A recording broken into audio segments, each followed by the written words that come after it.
है ना। तो देखो सर्वप्रथम सर्वप्रथम सर्वप्रथम प्रचलन सर्वप्रथम प्रचलन किसने किया था? तो आर्थिक संगठनों ने।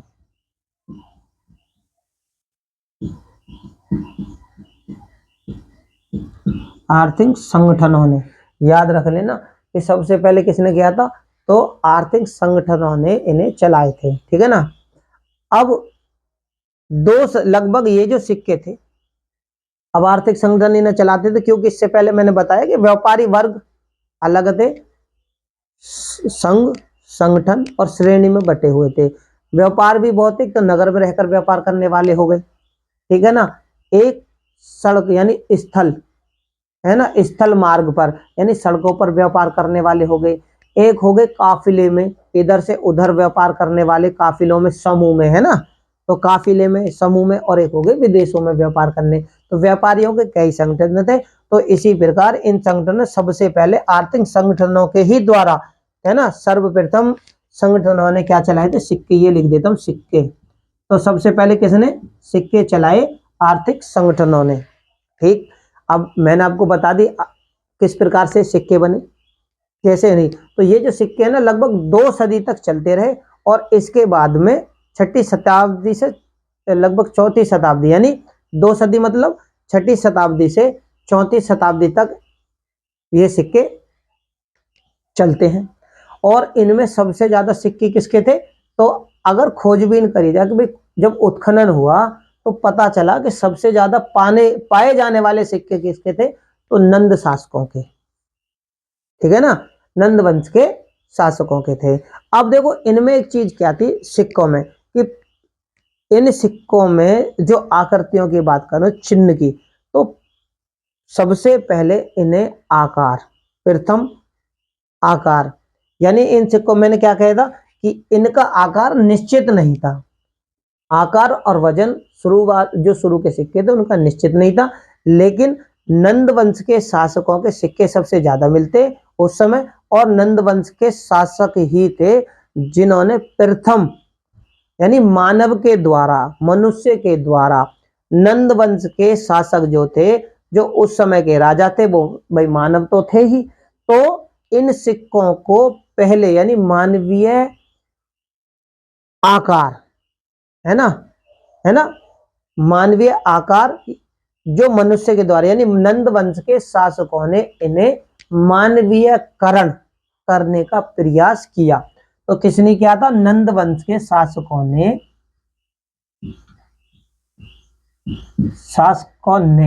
क्या किया था? इन सिक्कों को क्या दिया था? आकार,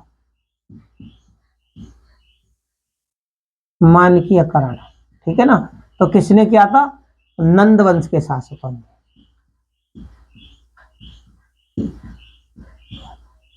ठीक है ना। तो सबसे पहले आकार जो दिया था मानकीकरण का, तो नंद वंश के शासकों ने ही दिया था। ये आप समझ गए होंगे, ठीक है ना।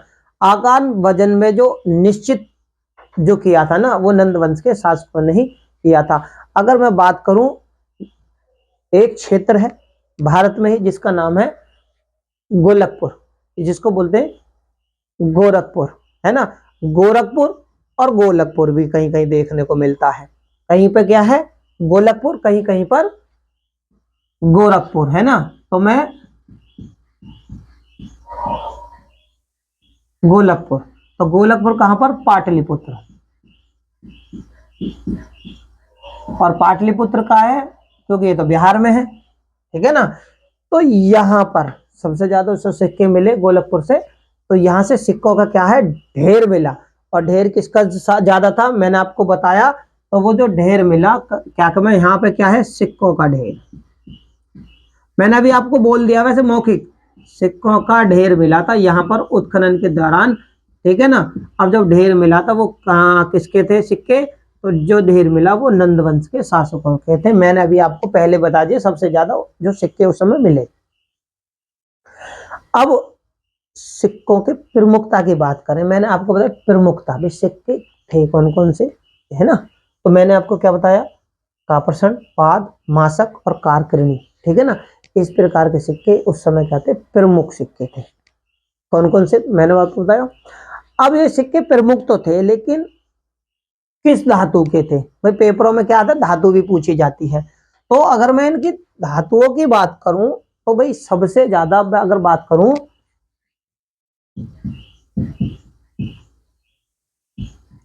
ये जो का सिक्का है,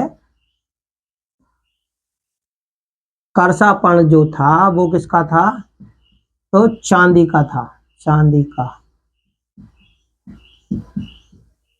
ठीक है, इसका था चांदी का सिक्का। करसापण चांदी का सिक्का था उस समय, ठीक है ना। और इसी सिक्के को पाली भाषा में क्या हो गया, कहापण। तो ये जो सिक्का था इसको पाली भाषा में लिख देता हूं, पाली भाषा में,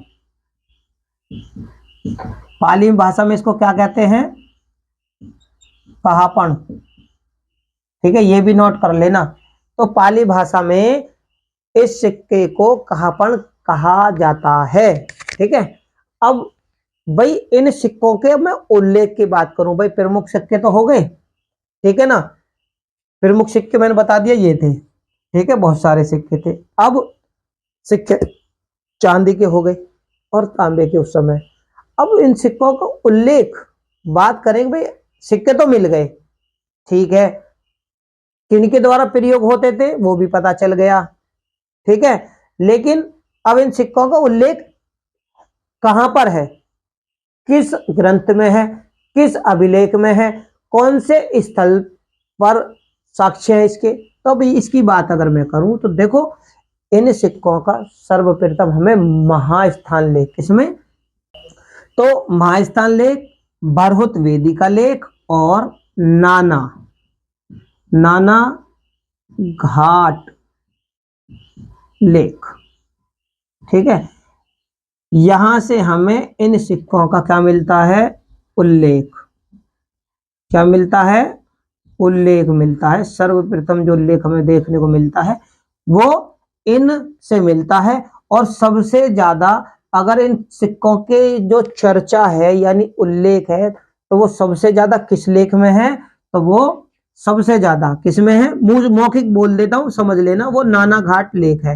भाई सबसे ज्यादा सिक्कों की अगर जानकारी की बात करूं या उल्लेख की बात करूं या साक्ष्य की बात करूं, तो सबसे ज्यादा विस्तृत, विस्तृत मतलब बड़ा, बड़ी चर्चा जो है सिक्कों की वो नाना घाट लेख में है। ठीक है ना, किसमें है, तो नाना घाट लेख में है। बाकी सिक्कों की जानकारी महास्थान लेख में भी है और बरहुत वेदी का लेख में भी है।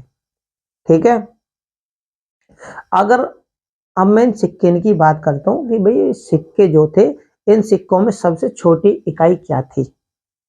ठीक है ना, तो देखो इनकी जो छोटी इकाई थी, सबसे क्या थी, छोटी इकाई थी जो इसमें शतमान, क्या थी, शतमान।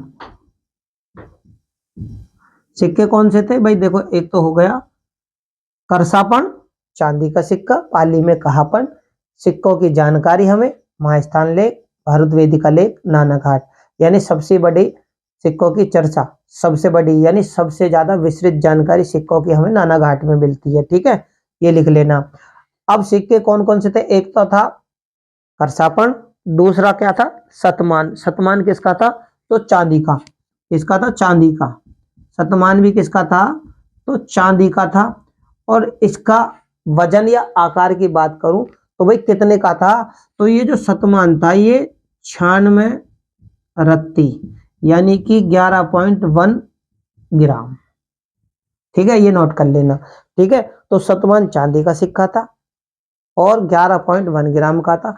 अगर मैं इसकी इकाइयों की बात करूं भाई, शतमान के भी जैसे 1 रुपए के 75, 75, 50 और 25 इस प्रकार से, यानी 4 आना, 12 आना, 4 आना, 8 आना, 12 आना और 1 रुपया।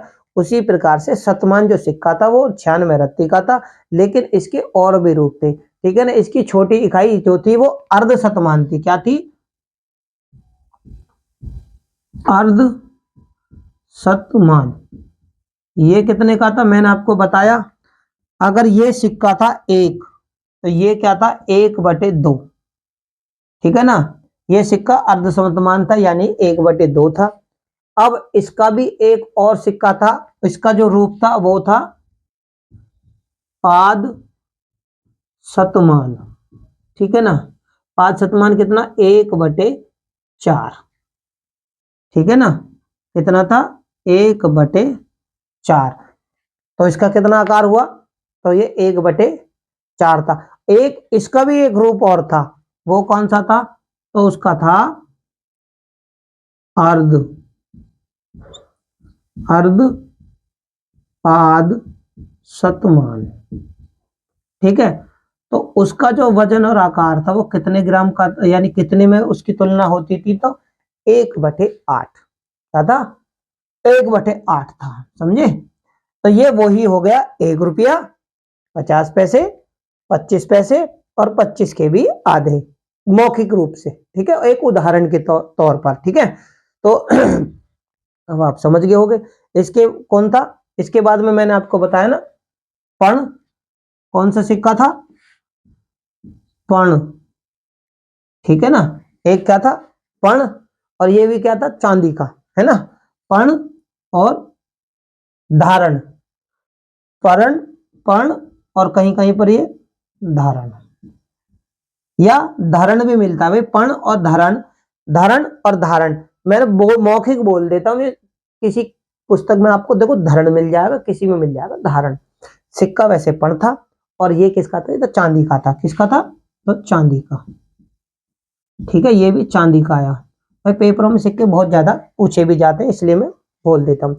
इसके बाद था सुवर्ण, कौन सा था, है सुवर्ण, ठीक है। सुवर्ण, और मैंने आपको बताया ना पाद, एक तो सुवर्ण और एक ये पाद। ये जो सिक्के थे ये क्या, किसका सिक्का था, तो सोने का, सोने का सिक्का, ठीक है। सभी को आप नोट कर लेना भाई दोस्तों, अगर कोई छोटी मोटी गलती है तो उसे आप मुझे कमेंट में बता सकते हैं, ठीक है ना। अब इनके बाद मैंने आपको था एक सिक्का सबसे लास्ट वाला था काकनी, इसका काकनी, तो कौन सा था, का की अरणी, तो का की अरणी जो किसका था, तांबे का सिक्का था, ठीक है ना। कौन सा था, या काकनी, या फिर एक इसका एक और रूप था अर्ध काकड़ी, अर्ध काकरणी,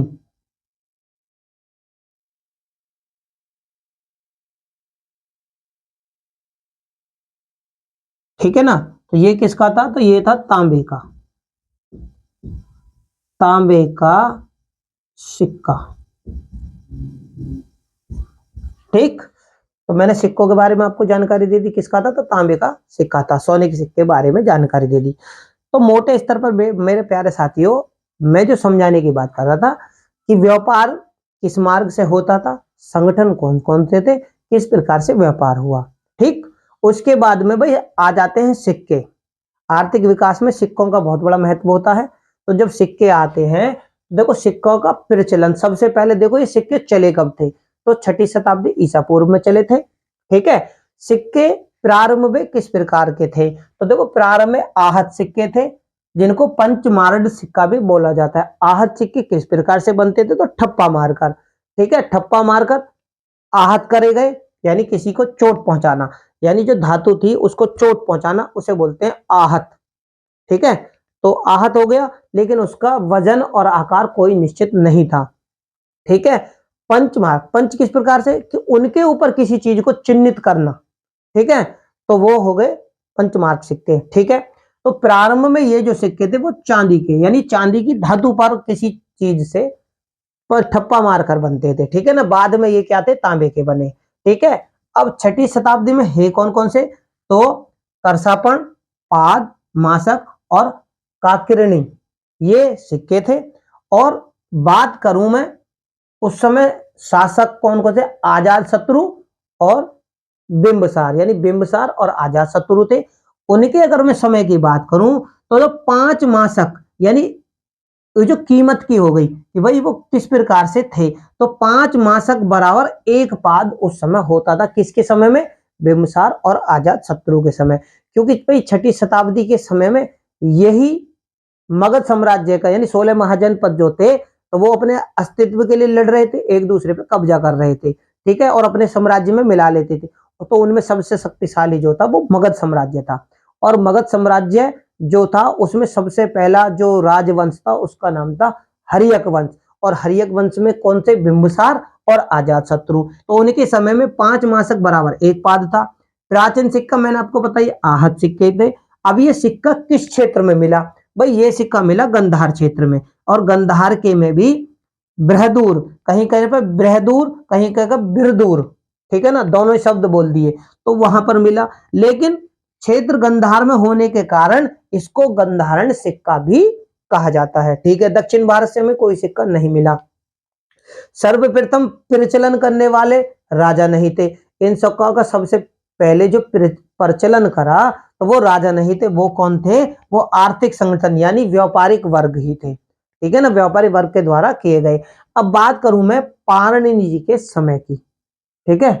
जो पाणिनि है उनके समय की मैं बात करूं तो उनके समय में भाई सिक्के कौन कौन से थे? तो पाद, मासक, पर्ण और निष्क, है ना।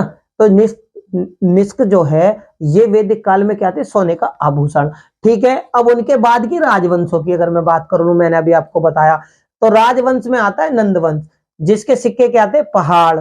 मौर्य वंश अर्धचंद्र। अशोक के बौद्ध धर्म और बौद्ध धर्म के प्रतीक पशु। ये सम्राट अशोक के द्वारा चलाए गए सिक्के, यानी इन राजवंशों के राजाओं के द्वारा चलाए गए सिक्के थे, ठीक है। मैंने आपको बता दिया पहले जमाने के सिक्के यानी पहले जो आज सिक्के थे उनमें प्राकृतिक चीज देखने को मिलती थी चिन्ह के रूप में। भाई देखो जैसे अर्धचंद, हाथी, मछली, ये तो आकृतियां सिक्कों पर देखने को मिलती थी। और इनके अलावा जो मिलती थी ना, इन आकृतियों के अलावा जो आकृति जैसे सूर्य, चंद्रमा, है ना, तो सूर्य, चंद्रमा, पहाड़, तो ये आकृतियां भी, और विविध प्रकार के पशु, है ना, वेदिका, पशु, अस्त्र शस्त्र, ये सिक्कों पर मिलते थे। और इन्हीं सिक्कों की वजह से पता चलता था कि भाई कौन से शासक के ये सिक्के हैं, ठीक है ना। भाई आज सिक्कों पे तो मैंने आपको बता दिया हाथी, पहाड़, ठीक है ना, मछली वगैरह।